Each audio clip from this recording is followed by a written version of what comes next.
politik ini membawa kita kemana yang kita mau, Bang. Dan tentu kan ini semua yang kita jalankan ini kita pertanggungjawabkan ke Allah Subhanahu Wa Taala. Ya, tapi kan godaannya juga banyak. Luar biasa, Bang. Jabatan politik godaan. Sangat apa yang biasa, abang rasakan Bang. godaan itu misalnya yang sangat sulit menolaknya? Alhamdulillah sampai sekarang godaan-godaan yang tidak baik masih bisa saya tolak. Apa itu, Bang? Nggak bisa disebutkan di sini. Yang harus kita benahin atau kita pikirkan ke depan itu, Bang, kalau saya lihat selama saya menjadi anggota DPR, kita punya pertanian, Bang, yang luar biasa. Ya, pertanian ya. Kita punya perkebunan yang luas. Tambang, kita punya laut yang gede, pantainya gitu, sepanjang pantai, Bang. Punya tambang, punya geotermal, Bang. Punya wisata. Dengan sebanyak itu yang bisa dipersembahkan tanah Mandailing ini, harusnya kita lebih makmur.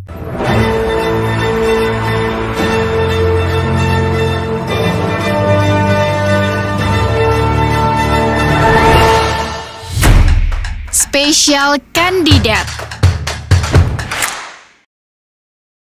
Terima kasih Anda masih tetap bersama kami di program Talkshow Ruang Paslah Cerdas dan Inspiratif. Anda dapat mengikuti podcast ini di frekuensi 102,6 FM setiap hari Kamis dari pukul 10 hingga pukul 11. Lalu Anda dapat menyimaknya di live streaming kita di live Facebook di di radio Start 102,6 FM Penyambungan dan juga di channel YouTube kita di Start FM News Channel. Anda dapat di media sosial radio Start FM podcast ini akan kami tayangkan dan akan Anda dapat mengikutinya perjalanan kisah dari tamu kita yaitu Bapak Harun Mustafa Nasution. Nah, sahabat di Start FM, baru-baru ini Harun Mustafa Nasution mengejutkan publik Mandailing Natal, bahkan boleh dibilang mengubah peta politik menjelang Pilkada Madinah 2024. Pasalnya, setelah gagal menjadi anggota DPR RI pada pemilu 2024, tiba-tiba Harun muncul sebagai bakal calon Bupati Mandailing Natal pada Pilkada 2024. Para bacakada yang namanya lebih dulu muncul di kalangan publik langsung memutar otak. Boleh dibilang mereka merasa ngeri-ngeri sedap. Pasalnya, kemunculan politisi Gerindra dan putra asli Mandailing Natal ini dianggap sebagai kuda hitam di Pilkada Madinah nanti. Popularitas dan elektabilitasnya mengungguli kandidat lainnya. Nah, sebelum kita elaborasi soal Pilkada Mandailing Natal 2024, mari kita ikuti, kita akan ulik dulu keterlibatannya di dunia politik. Kita bicara dunia politik dulu, Bang, ya, boleh, Bang, ya? Insya Allah. Bang, bukannya Anda dulu alergi dengan politik? Ini gimana ceritanya, Bang? Kok tiba-tiba sekarang politik seolah menjadi asupan energi dalam hidup Anda? Apa yang mendorong Anda itu, Bang, sehingga tertarik betul pada dunia politik ini, Bang? Awalnya memang nggak terlalu tertarik, tapi setelah saya sampaikan di awal tadi, masuk di dunia politik ini, sepertinya memang harus banyak kita yang masuk ke politik, Bang. Saya pikir dulu tidak banyak bisa berbuat, tapi kan hari ini saya bisa banyak berbuat, bisa bermanfaat sama masyarakat. Jadi intinya di situ, Bang, bisa bermanfaat untuk masyarakat, harapannya ya. Tapi terlepas masyarakatnya merasa bermanfaat apa enggak, kita nggak tahu. Tapi kalau saya hanya berusaha berjuang apa yang terbaik yang bisa saya buat untuk masyarakat, saya usahakan.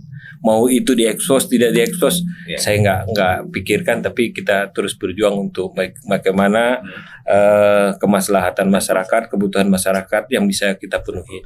Itu prinsip Abang, ya? Mendasar sekali gitu ya. Artinya itu yang mensupport, yang sangat mendorong Abang itu di dunia politik gitu ya, Bang. Seperti itu ya. Iya, artinya kan politik ini membawa kita kemana yang kita mau, Bang. Mau ke kiri bisa, ke kanan bisa, tengah-tengah terus pun bisa juga. Jadi memang kita juga yang bawa diri kita mana yang terbaik. Dan tentu kan ini semua yang kita jalankan ini kita pertanggungjawabkan ke Allah Subhanahu Wa Taala. Iya, tapi kan godaannya juga banyak. Luar biasa, Bang. Jabatan politik godaan. Apa yang Abang rasakan, Bang, godaan itu misalnya yang sangat sulit menolaknya? Alhamdulillah sampai sekarang godaan-godaan yang tidak baik masih bisa saya tolak. Alhamdulillah. Apa itu, Bang? Nggak bisa disebutkan di sini. Abang kan orang politik juga, udah ngerasain kayak mana duluan. Justru Bang Pas lah yang duluan di dunia politik baru saya. Iya betul. Artinya godaan yang paling mendasar itu adalah itu ya Bang. Artinya rahasia umum lah gitu ya Bang. Oke Bang, ini berkali-kali Pak Ijek, sahabat Anda yang sangat karib tadi, itu membujuk untuk terjun ke dunia politik. Tadi kan kita memang sudah bicara gitu ya, nggak bisa Anda tolak giliran Pak Ustadz Somad jadi juga tadi mengajak Anda gitu ya, artinya untuk bisa berpartisipasi dalam politik pada pemilu 2019 kemarin. Nah, selama menjadi wakil ketua DPRD Sumatera Utara dalam implementasi berbuat baik kemaslahatan umat tadi Bang, apa sih sebenarnya pengalaman yang paling berkesan Abang sebagai wakil ketua DPR lebih khusus, tapi sebagai anggota DPR secara umum Sumatera Utara? Apa yang paling berkesan Bang? Yang paling berkesan sih banyak Bang. Banyak ya Bang. Termasuk kadang-kadang kita waktu di Banggar Bang. Badan anggaran. Macam mana kita memperjuangkan daerah kita ke pembangunan ini ke daerah kita. Jadi ketika perjuangan itu terrealisasi, apa Abang rasakan? Kepuasan batin yang luar biasa Bang. Kepuasannya aja yang dapat Bang. Luar biasa kepuasan batin itu Bang. Iya, Bang ya. Kan imbalannya nggak dapat Bang. Iya, alhamdulillah imbalan biarlah dari Allah Subhanahu Wa Taala. Tapi ya. Kan kepuasan itu Bang, saya sering kadang-kadang berkunjung ke satu daerah, didatangin orang, ada yang perlu, makasih ya begini gini sudah bantu kami sudah ini, itu nggak terbeli Bang, nggak terbeli. Dan tapi itu di beberapa tempat banyak, mudah-mudahan alhamdulillah mendapatkan yang seperti itu. Mungkin itulah balasan apa namanya, keikhlasan mungkin atau apalah namanya Bang. Berkesan. Tapi berkesan. Konon Bang, setelah menjadi anggota DPR malah akses hubungan komunikasi dengan masyarakat tertutup. Benar nggak sih itu Bang? Ada yang menganggap seperti itu. Jadi mungkin yang paling banyak saya dapat info itu kan yang dari kawan-kawan yang bertelepon. Kadang nggak saya angkat memang kalau nggak ada namanya, mohon maaf. Tapi semua yang nelpon saya setelah itu di WA-nya saya telepon kembali. Artinya Abang tetap mempertahankan komunikasi dengan. Saya pertahankan semuanya. Saya coba tetap berkomunikasi dengan kawan-kawan lama, kawan-kawan baru bagi baik. Malah saya berusaha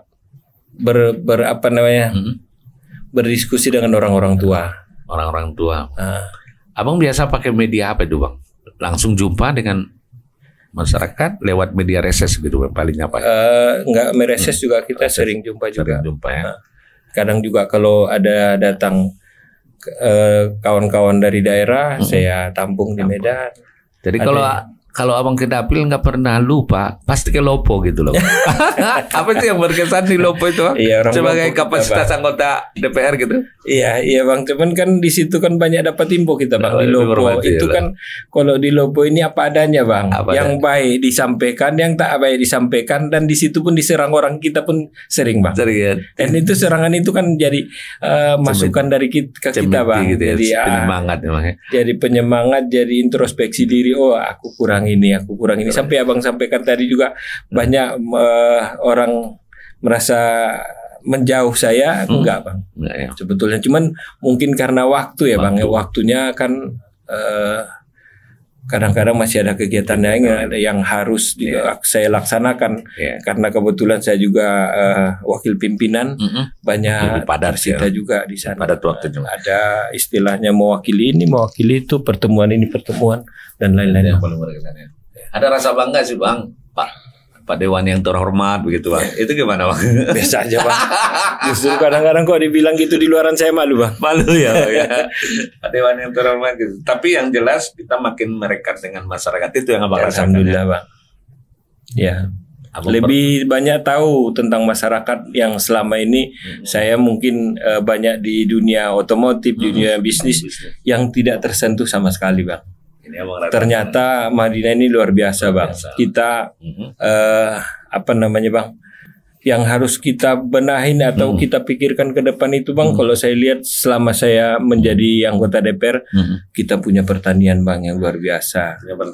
Kita punya perkebunan yang luas. Kita punya laut yang Panjang gede, pantainya gitu, sepanjang pantai Bang, punya tambang, punya geotermal Bang, punya wisata. Tempat lain nggak ada tuh Bang.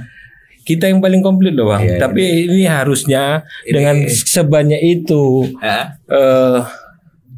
yang bisa dipersembahkan tanah Mandailing ini, harusnya kita lebih makmur. Ini kita tahan dulu Bang. Ini segmen ketiga itu. Iya Bang, iya. Nah Bang, gini loh Bang. Artinya selama menjadi wakil rakyat gitu ya di gedung di Sumatera Utara, Abang sudah bercerita tadi bagaimana kesan pengalamannya gitu Bang. Yang nggak baiknya apa sih Bang menjadi anggota DPR itu? Apa yang Abang rasakan itu? Pernah nggak Abang marah-marah sih sebagai wakil rakyat gitu dengan mitra kerja Abang dengan OPD misalnya atau dengan pemerintahan?